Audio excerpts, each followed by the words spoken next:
In today's video, I'll show you how to set up international shipping on Shopify in 2025.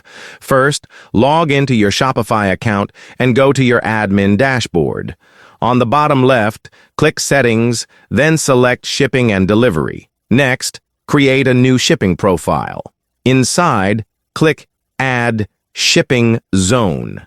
This is where you'll choose which countries you want to ship to. Give the zone a clear name like Europe or Global Express, then select your countries and hit Done.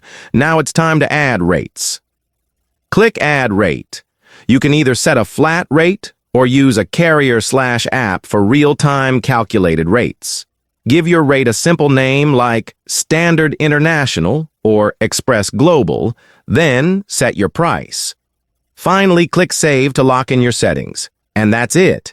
You've just opened your Shopify store to international customers, making it easy for shoppers around the world to order from you. In today's